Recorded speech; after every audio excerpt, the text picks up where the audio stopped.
안녕하세요. 대한민국 최고의 강연 최강 1교시에서 강연을 맡은 해양과학자 남성현입니다. 저는 서울대학교 자연과학대학 지구환경과학부 교수인데요. 우리가 사는 지구의 환경, 하늘과 땅과 바다, 그 중에서도 제 세부 전공은 해양과학 분야입니다. 오늘 제가 드릴 얘기는 지구의 기후에 관한 것입니다.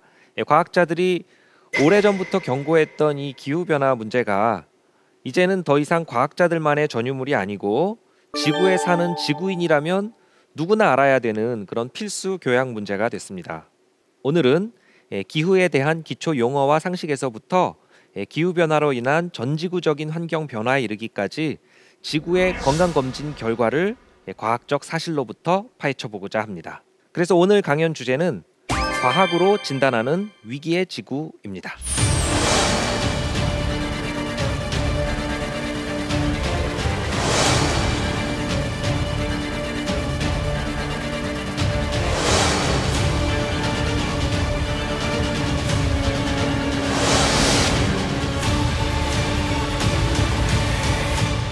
기후변화 문제는 어제 오늘의 문제가 아닌데요. 기후변화를 사람들이 이야기한 지는 상당히 오래됐습니다. 근데 최근 들어서는 기후변화라는 표현보다도 기후위기, 그리고 나아가서 기후비상 이런 표현들까지 사용을 하고 있는데 그것은 바로 그만큼 기후변화 문제가 심각한 위협이 됐기 때문이고 동시에 더 이상 물러설 수 없는 시급한 문제가 됐기 때문입니다.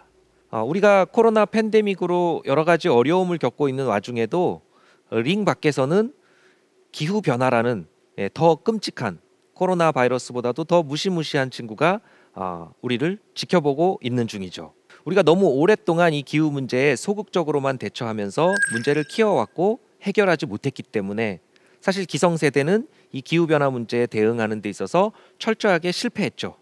그렇기 때문에 MZ세대에서 본격적으로 목소리를 냈고 지금 환경운동가가 된 그레타 툰베리를 비롯한 많은 사람들이 이제는 이 적극적인 기후변화 문제의 대처 이것들을 촉구하고 또 그렇게 국제사회 분위기도 빠르게 바뀌고 있는 중입니다. 자, 이 기후변화를 가져온 원인은 무엇인가? 이것은 우리가 오래전부터 익히 들어서 잘 알고 있는 온실 효과 때문입니다. 온실 효과는 우리가 온실 속에 있으면 그 바깥에 있을 때보다 따뜻한 것처럼 온실로 이렇게 덮여 있으면 태양으로부터 에너지가 들어오긴 하는데 잘 밖으로 빠져나가진 않아서 온도가 높아지는, 더워지는 그런 효과죠. 그래서 원래 지구 평균 온도가 14도, 섭씨 14도, 15도 이렇게 유지할 수 있게 된 거는 바로 이 온실 효과 덕분입니다. 그래서 태양으로부터 들어오는 에너지는 파장이 짧은 단파 복사 에너지여서 이 온실가스 영향을 크게 받지 않지만 지구에서 우주로 빠져나가는 지구 복사 에너지는 파장이 길어서 장파이기 때문에 이 온실 기체에게 막혀서 다시 지구로 되돌아오는 부분이 상당히 있는 것이죠. 근데 그 되돌아오는 부분이 과거에 비해서 점점점 많아진다는 것이 문제입니다. 그렇게 해서 지구 표면에 들어온 만큼 다 빠져나가지 않으니까 열이 축적이 되죠. 이렇게 열이 축적이 돼서 지구의 온도가 높아지다 보니까 이제는 대기 중에 수증기 농도도 더 높아지고 그러면 더욱 온실 효과가 강화돼서 지구의 온도가 많이 올라가고 있는 것이죠. 지구 전체적으로 지구 평균 온도가 이런 온실 효과 때문에 올라가고 있는 현상을 우리가 지구 온난화 또는 최근에는 이제 지구 가열화 이런 표현으로 부르는 것이죠.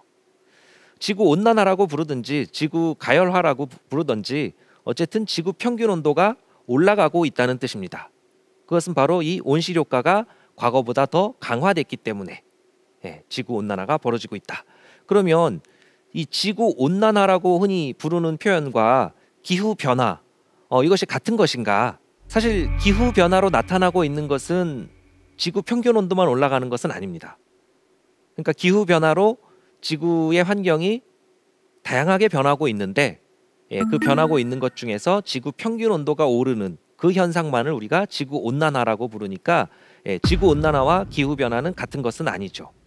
우리가 기후가 바뀌었다, 기후 변화라고 말을 하는 것은 기후가 바뀌었다는 이야기인데 지구 평균 온도가 올라가는 것이 이제 그런 지표로서 우리가 이야기를 하는데 그러면 기후가 바뀌어서 문제라는 것인데 기상이 바뀌어서 문제라고 하지는 않죠. 네, 그러면 기후와 기상은 다른 것인가? 네, 다른 것이죠. 기후라는 것은 장기간의 평균적인 상태를 말하는 것이기 때문에 매일매일 끊임없이 바뀌는 기상, 이 날씨하고는 완전히 다른 개념입니다. 그래서 우리가 아침 저녁으로 온도가 내려갔다 올라갔다, 또 여름 겨울 사이에 온도가 올라갔다 내려갔다 하는, 그것은 우리가 기후라고 하지 않습니다. 그런데 2020년대 아침 최저 기온이 1960년대 아침 최저 기온과 달리 몇 도가 올라갔다, 이런 이야기를 할 때는 우리가 기후가 달라졌다 하는 이야기를 하는 것이죠. 이렇게 기후가 지금 바뀌고 있어서 지구 평균 온도도 올라가고 그 외에도 여러 가지 지구 환경의 변화가 나타나고 있기 때문에 우리가 문제라고 말을 하고, 그 문제가 너무 심해져서 기후 위기, 기후 비상이라는 표현까지 지금 쓰고 있는 것이죠. 특히 기후 변화에 관한 정부 간 협의체, IPCC라고 우리가 부르는 Intergovernmental Panel on Climate Change, 이 정부 간 협의체에서 그동안 기후에 관련된, 기후 변화에 관련된 연구들을 종합해서 계속 보고서로 발간해 왔는데요. IPCC 1, 2, 3차 보고서가 발표될 때까지만 해도 이 기후 변화를 가져온 원인이 분명하게 인간 때문이다, 인간 활동 때문이다 라는 뚜렷한 결론을 제시하지는 못했습니다.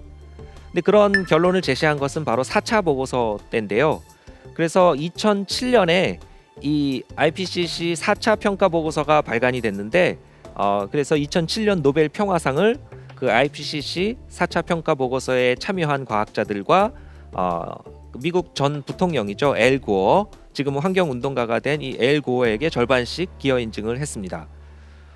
왜 그러면 이 IPCC 과학자들과 엘 고어에게 이런 그 노벨 평화상을 수여했을까요? 기후 변화를 가져온 원인이 바로 인간 활동 때문이라는 그런 과학적 증거들을 제시하고 또 사람들에게 그것을 알린 그 공로가 컸기 때문이죠. But when it hits the open ocean, more than 90% of it is absorbed. And so as the surrounding water gets warmer, it speeds up the melting of the ice. Starting on January 31, 2002, a period of 35 days, this ice shelf, this happened so rapidly. 4차 평가 보고서의 내용 중에서 제가 하나의 그래프를 가지고 왔습니다. 가장 대표적인 그래프인데요. 오른쪽으로 치우쳐져 있는 막대, 빨간색으로 표시되어 있는 막대들은 지구 온난화, 지구 평균 온도가 올라가는 부분을 나타내는 것이고, 왼쪽으로 파란색으로 표시되어 있는 것들은 지구 평균 온도가 내려가는 지구 냉각화를 나타내는 것입니다. 온실가스라고 위에 있는 이제 온실가스, 이산화탄소, 메테인 같은 대표적인 온실가스들은 이 빨간색이 됩니다. 즉 다시 말해서 지구 평균 온도를 높이는, 아까 말씀드린 그런 온실 효과 강화로 인해서 지구에서 우주로 빠져나가는 열을 다시 지구로 되돌리는 효과를 주기 때문에 지구 평균 온도를 높이는 쪽으로 작용합니다. 근데 반대로 에어로졸이라고 우리가 부르는, 흔히 말하는 미세먼지 같은 것들, 작은 입자들, 이런 것들은 입자가 작기 때문에 태양에서부터 지구로 들어오는 복사 에너지, 그 태양의 복사 에너지를 차단하는 그런 효과가 있습니다. 그래서 오히려 지구 평균 온도를 낮추는 쪽으로, 지구 냉각화에 기여하죠. 그래서 온실가스 효과와 에어로졸 효과가 합쳐지니까 종합적으로는 지구 온난화, 온실가스 효과가 좀 더 강해서, 온실 효과가 더 커서 지구 온난화가 지금 진행 중이다 라고 결론을 내린 겁니다. 근데 여기서 이제 중요한 부분은 자연 변동이라고 돼 있는 아주 작은 막대 부분인데요. 지금 온실가스가 됐든 에어로졸이 됐든 다 우리 인간 활동 과정에서 다 배출한 물질들입니다. 우리가 에어로졸도 많이 배출했고 온실가스도 많이 배출했는데, 만약 에어로졸 배출하지 않고 온실가스만 많이 배출했으면 지금보다도 훨씬 온난화를 맞이했겠죠. 근데 중요한 것은 이런 온실가스든 에어로졸이든 다 인간이 인위적으로 배출한 물질이지만, 그렇지 않고 자연적으로도 지구의 기후가 변해왔으니까 그 자연적인 요인을 따져보면 이 그림에서 보시는 것처럼 아주 작은 그런 막대에 불과하다는 것이죠. 그러면 지구 온난화를 가져온 원인이 된 온실가스 농도의 증가, 그것은 그럼 우리가 어떻게 알 수 있는가? 과학은 정확하게 측정을 해서 과학적인 데이터를 가지고, 과학적인 팩트, 사실을 가지고 이야기를 합니다. 그렇기 때문에 대기 중에 온실가스 농도 실제로 증가했는지 측정을 해서 측정 결과를 바탕으로 이야기를 하게 됩니다. 실제로 대기 중에 이산화탄소 농도는 1950년대 후반부터 측정하기 시작했는데요.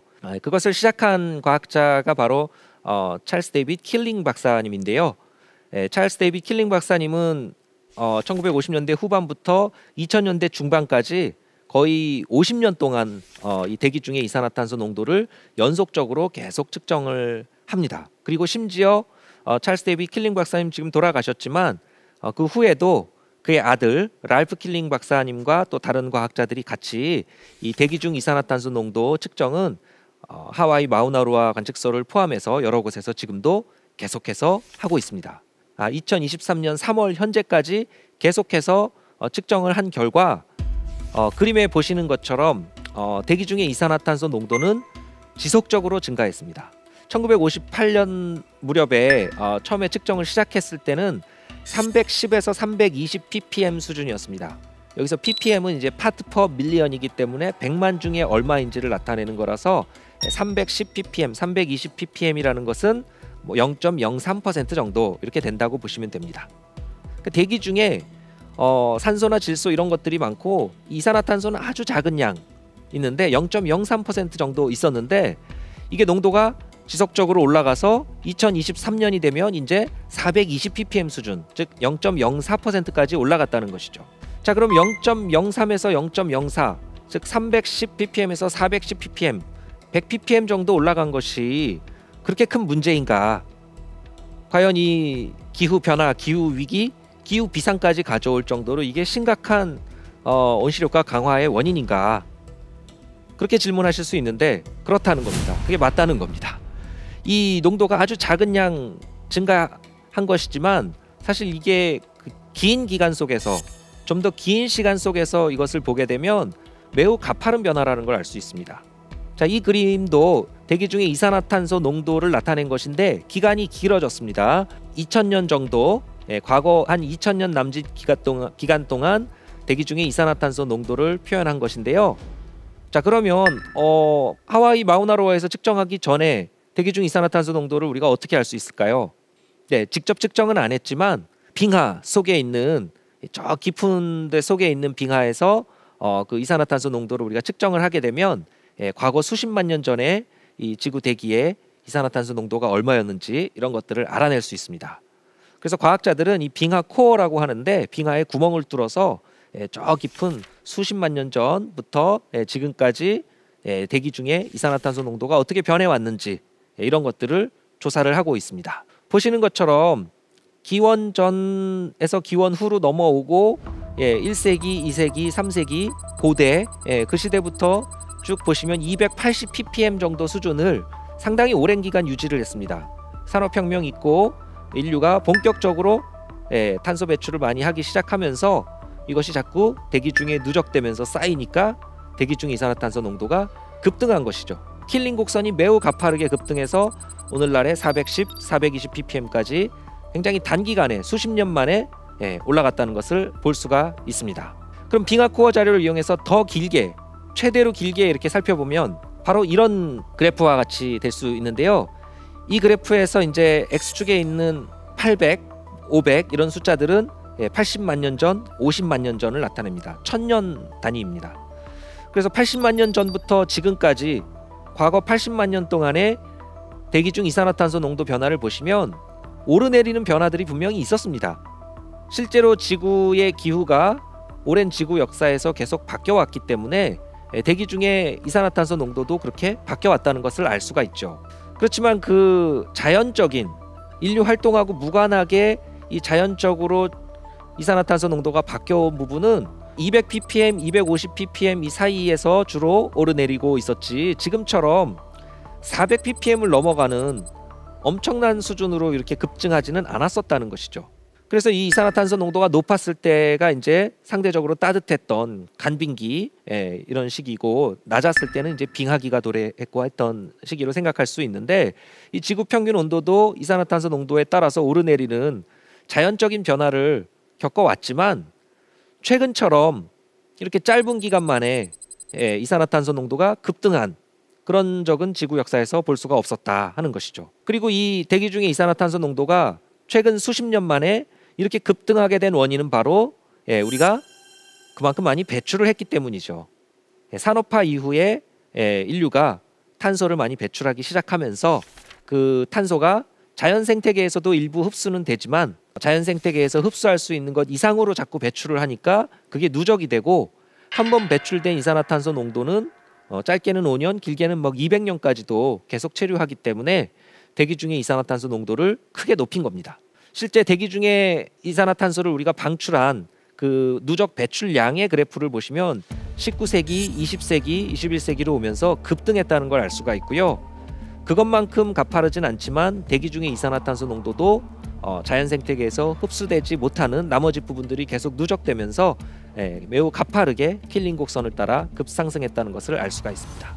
자, 지구 평균 온도의 상승, 지구 온난화를 실제 우리가 측정을 해보면 지표면 부근에 수천 개의 약 8,000개 이상의 측정소에서 기온을 측정하고 있습니다. 그 육상에도 있고 해상에도 있는데요.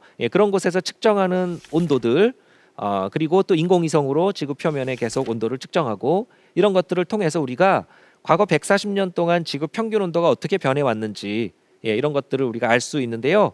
그 과거 140년 동안의 지구 평균 온도를 갖다가 보시게 되면 매우 가파른 속도로 지구 평균 온도가 올라가고 있습니다. 자, 이 그래프에서 0이라고 표시한 거는 1940년대, 50년대, 60년대 이제 그 무렵을 기준으로 잡은 겁니다. 그래서 그 무렵을 0이라고 했을 때 그 이전에는 0.2도 정도가 낮았고요. 마이너스 0.2 이렇게 돼 있고요. 지금은 그때보다 0.8도 정도가 올라갔습니다. 플러스 0.8이죠. 그러니까 마이너스 0.2에서 플러스 0.8이면 약 1도 정도죠. 1도 정도의 온도가 올라갔다는 겁니다. 그 1도라는 온도가 그렇게 큰 온도 같지 않게 느껴지실 수가 있는데요. 아침 저녁으로 일교차가 뭐 10도씩 나고 여름 겨울 사이에 20도 30도의 온도 변화가 있으니까 1도라는 거는 그렇게 큰 온도가 아닌 것 같잖아요. 근데 중요한 것은 이것은 기후에서의 1도 변화이기 때문에 상당히 큰 온도라는 겁니다. 기상에서 1도는 큰 온도가 아니죠. 그렇지만 기후에서의 1도이고 더구나 지구 평균 온도이기 때문에 북반구에서 여름이 돼서 온도가 올라갈 때 남반구는 겨울이 돼서 온도가 내려가고 지구상의 한쪽에서 낮이 돼서 온도가 올라가면 다른 쪽이 밤이 돼서 온도가 내려가서 지구 평균 온도가 상당히 일정하게 안정적으로 유지되고 있는 것인데 이게 일정하지 않고 약간씩 올라가고 있다. 그래서 1도 정도가 올라갔다는 이게 바로 지구 온난화, 기후 변화를 나타내는 지표인 것이죠. 자, 그러면 이 지구 온난화의 원인이 무엇인가 그 부분을 좀 더 정확하게 기후 모델링을 통해서 수치적으로 기후를 계산해서 이것이 우리 인간 활동 때문이라는 증거를 또 제시한 과학자들이 있습니다. 그래서 그분들의 공로를 2021년에 노벨 물리학상을 통해서 그 공로를 인정하기도 했었는데요. 2021년도 노벨 물리학상을 수상하신 분들은 슈크로 마나베 교수님, 클라우스 하셀만 박사님, 조르지오 파리시 교수님 이런 분들인데 그 중에서 이 마나베 교수님하고 하셀만 박사님은 전통적인 물리학을 하신 분은 아닙니다. 이분들은 지구과학을 하신 분들이고요. 대기과학자, 해양과학자 이런 분들인데 이례적으로 이런 분들에게 노벨 물리학상을 수상한 것이죠. 그 이유는 바로 이분들이 기후 모델링을 통해서 지구의 기후를 물리적인 역학 법칙을 통해서 계산을 하고 그렇게 해서 기후 모델링을 할 수 있도록 그런 업적을 남기신 분들이기 때문에 그 공로를 인정한 겁니다.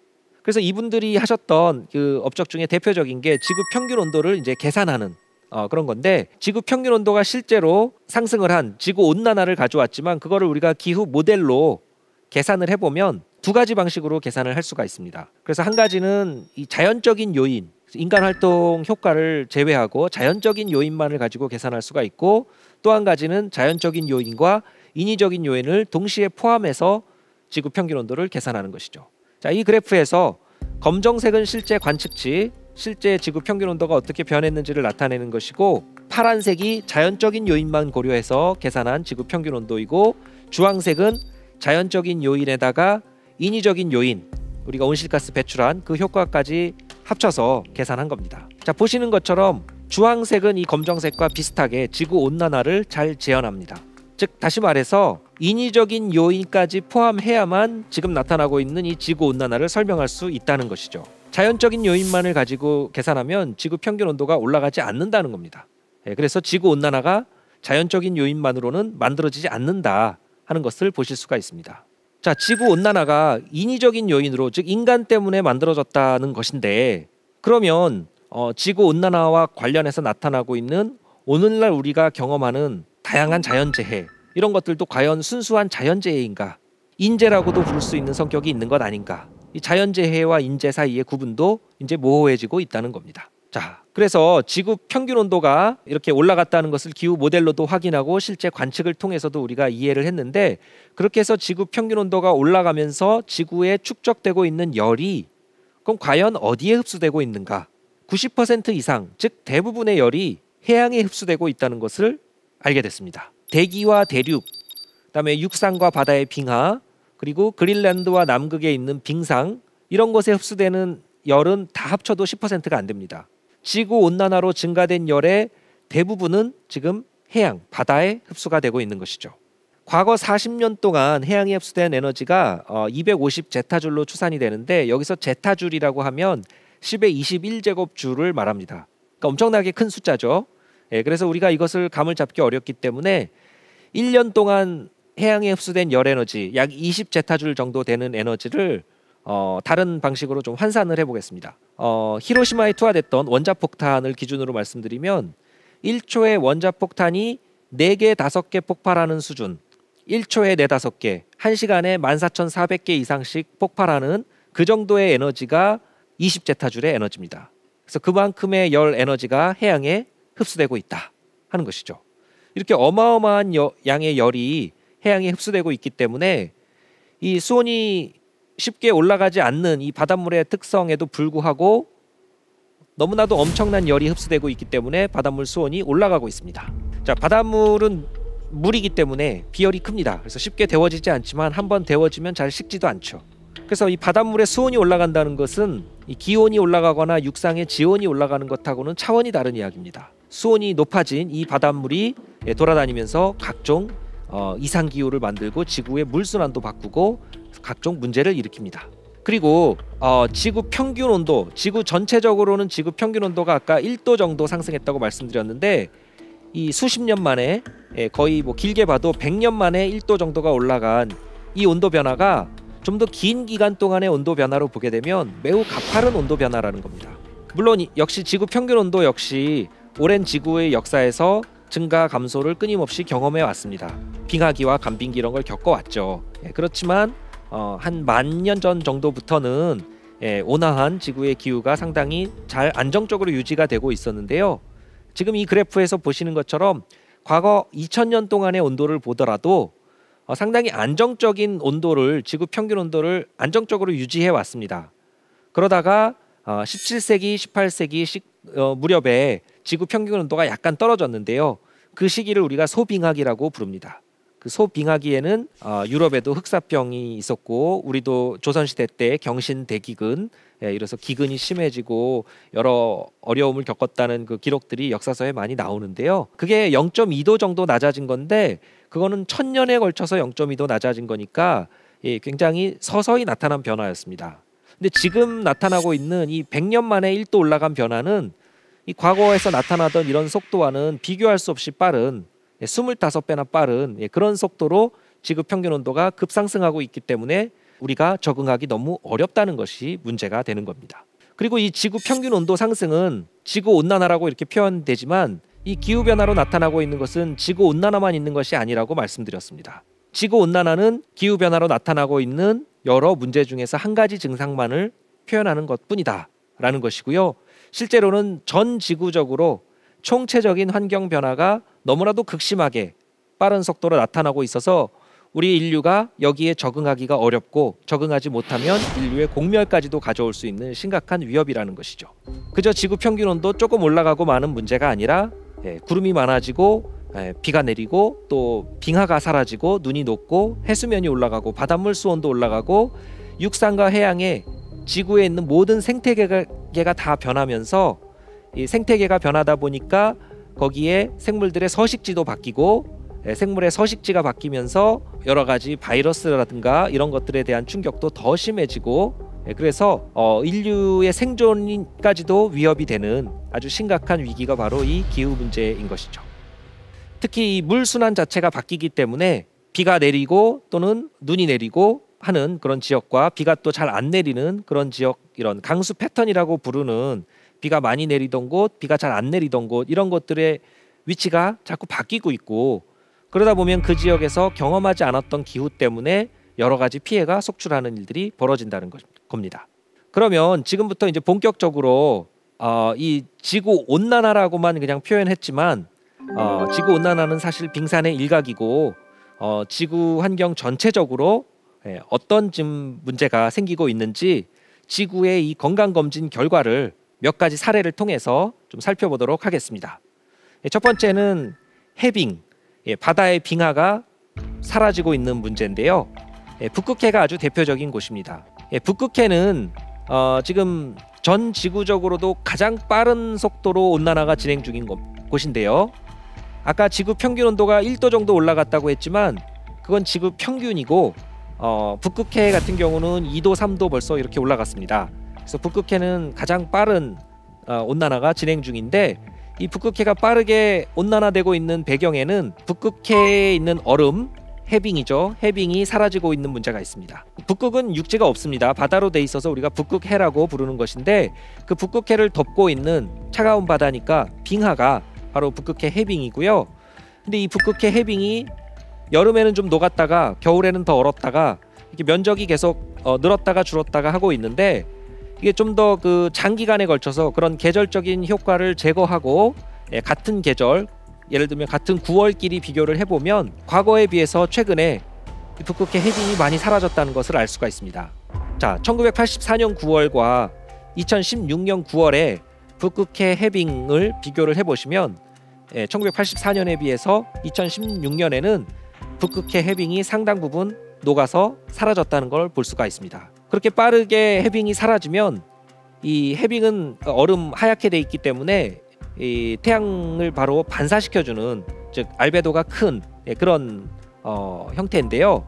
알베도가 큰 이 해빙이 사라지면서 이 북극해 바다의 태양 복사 에너지가 그대로 흡수가 되게 됩니다.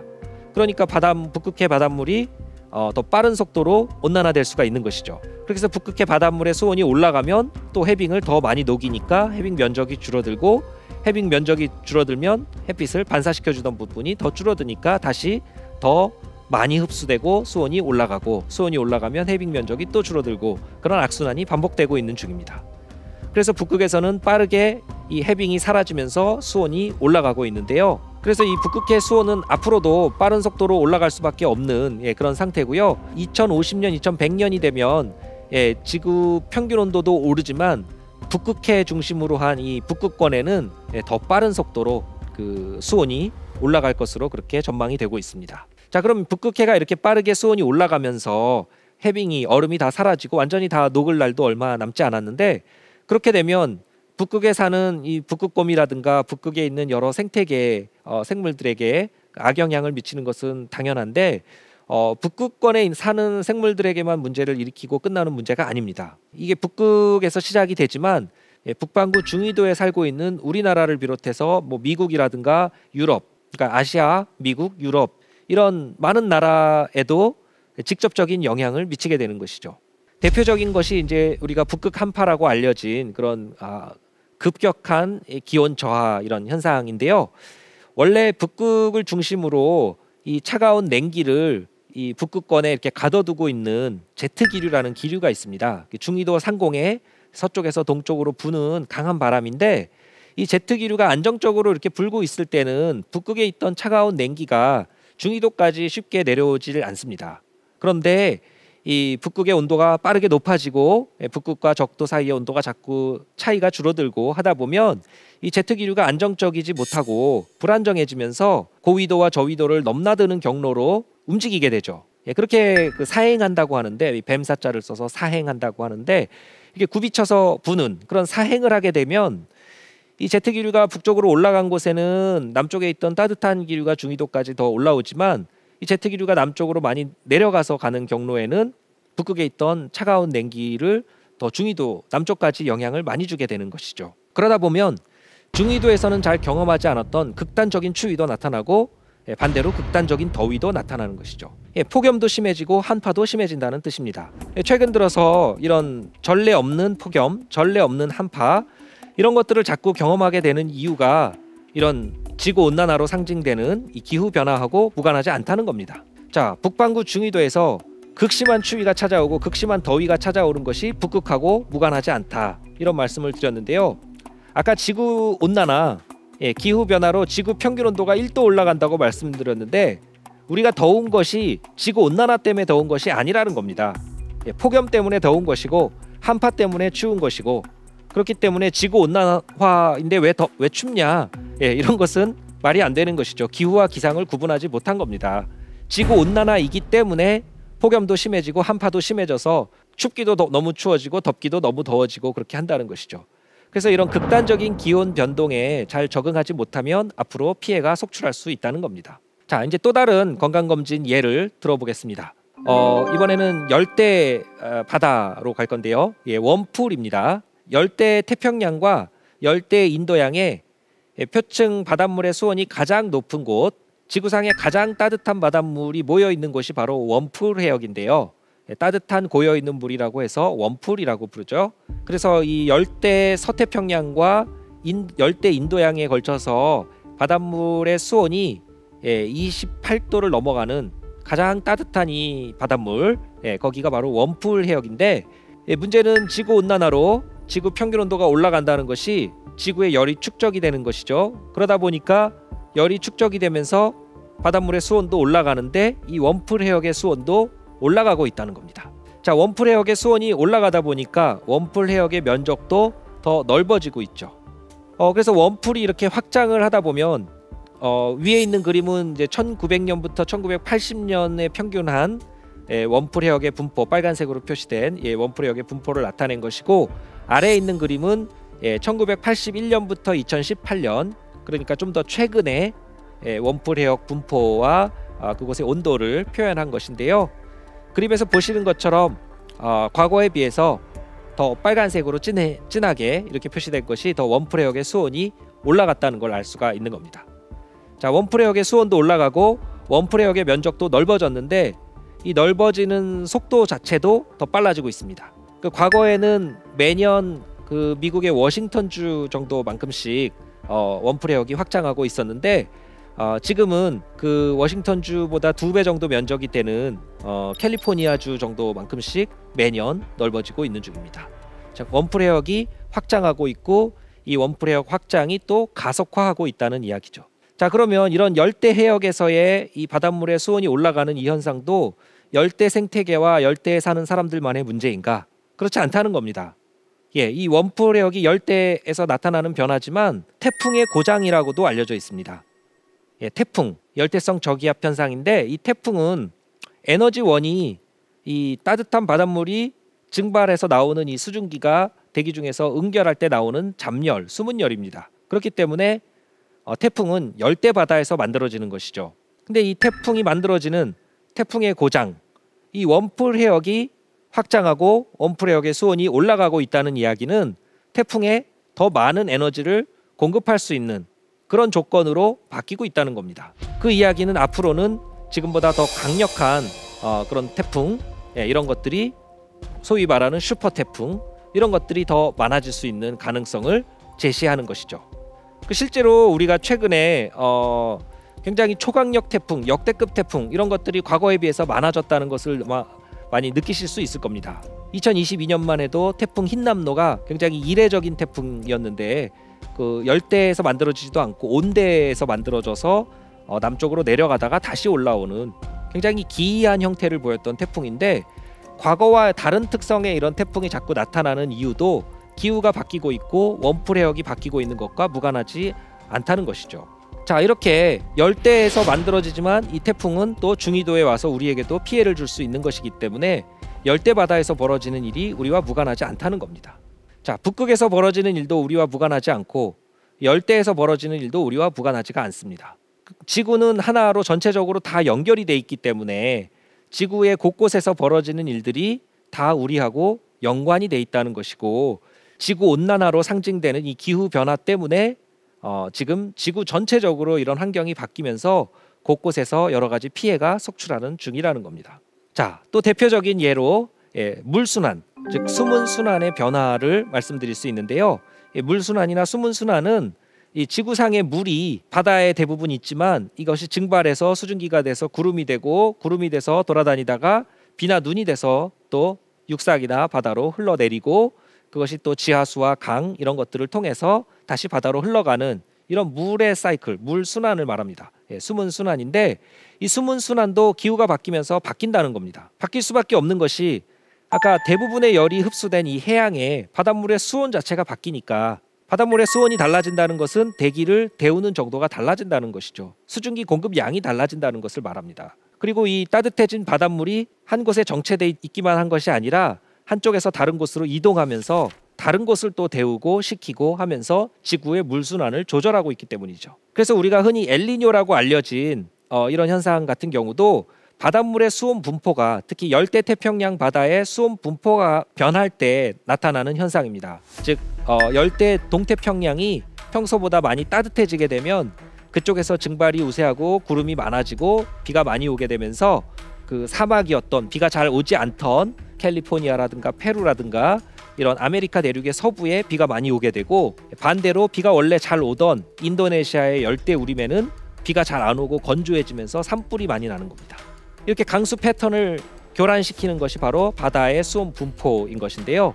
태평양에서만 있는 것도 아닙니다. 인도양에서 바닷물 수온 분포가 달라지면서 역시 대기를 데우고 식히고 수증기를 공급하고 또 수증기를 받고 하는 부분들이 달라지면서 이상기후 이런 것들이 종종 보고가 되는데요. 2019년도에 인도양에서 이례적인 수온 분포를 보였던 수온 분포가 이례적으로 나타났던 기간이 있는데요.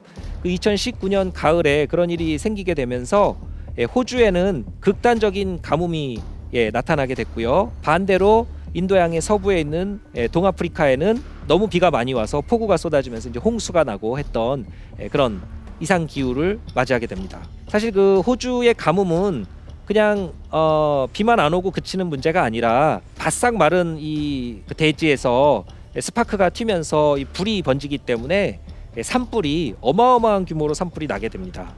그래서 이 산불이 사람이 끌 수 있는 정도의 산불이 아니었기 때문에 호주의 모든 주가 다 산불로 뒤덮이게 되고 2019년 가을부터 시작된 이 산불이 해가 바뀌어서 2020년이 돼도 꺼지지 않고 계속 타면서 상당히 많은 피해를 가져오고 또 코알라라든가 캥거루라든가 각종 야생 동물들이 다 죽게 되고 또 나무들이 산림이 어마어마하게 타게 되면서 탄소를 흡수해주던 산림이 다 타게 되니까 다시 탄소를 많이 배출하는 그런 일들이 벌어졌는데요.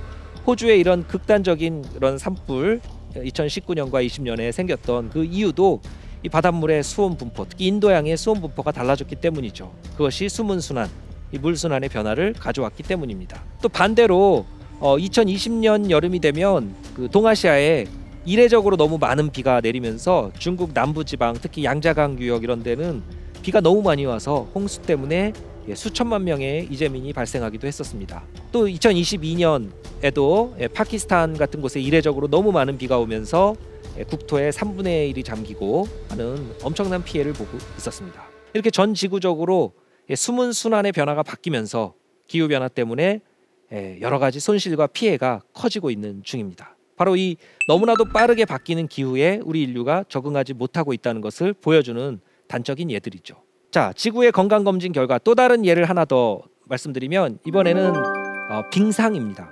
빙상이라고 하면 빙하의 여러 가지 형태 중에서 특히 대륙에 거대한 규모로 5만 제곱킬로미터가 넘는 아주 큰 규모로 대륙에 쌓여 있는 빙하를 우리가 빙상이라고 하는데요.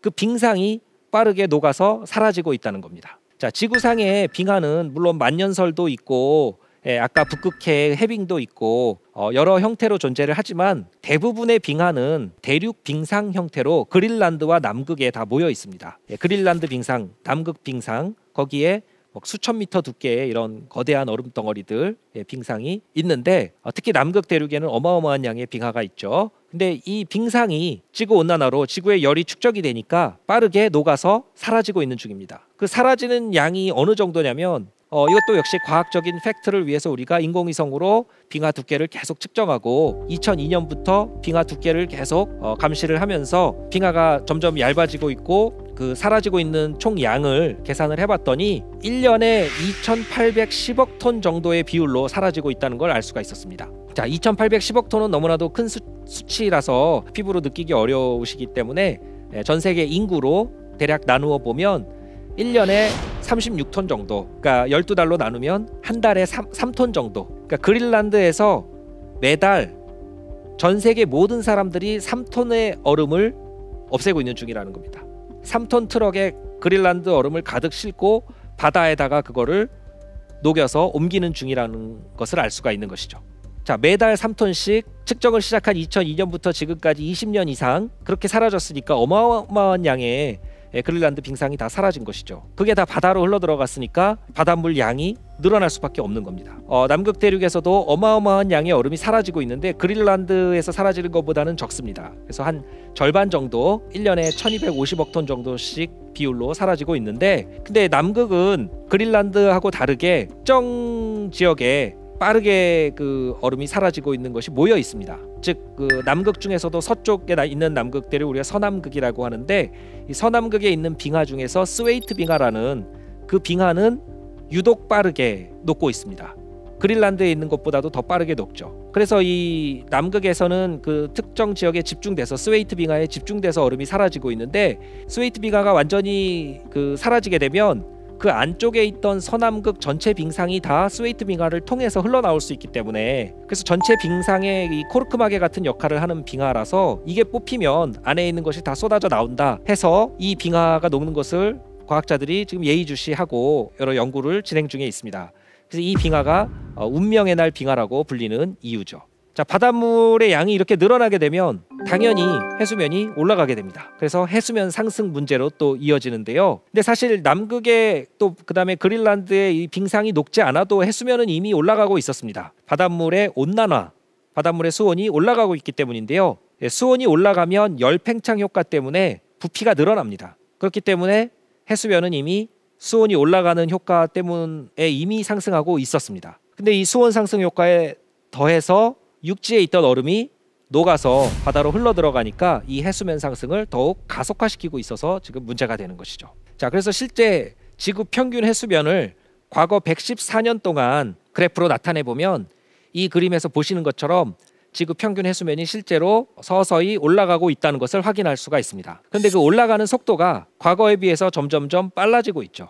1900년부터 1930년 기간에는 1년에 0.6mm씩 올라가는 아주 천천히 올라가는 속도였다고 하면 1930년에서 1992년까지는 연간 1.4mm 속도로 올라가고 1993년 이후로는 연간 0.6mm, 연간 3.3mm 이런 속도로 몇 배나 더 빨라진 속도로 해수면이 올라가고 있다는 겁니다. 자, 1년에 몇 미리 그러면 얼마 또 안 되는 것 같지만 역시 기후와 기상을 구분하듯이 기후에서의 1도처럼 이것도 장기간의 평균 상태가 지금 올라가고 있다는 이야기입니다. 원래 해수면이 변하는데 그 해수면의 변화가 평균 해수면이 올라간 상태에서부터 변하기 때문에 과거처럼 태풍이 와서 해일로 해안가 저지대에 어떤 침수 피해를 줄 때에도 평균 해수면이 더 올라와 있는 상태에서는 좀 더 내륙 안쪽으로 깊숙하게 대도시까지도 태풍 피해 이런 것들이 더 심해질 수 있는 환경으로 바뀌고 있다,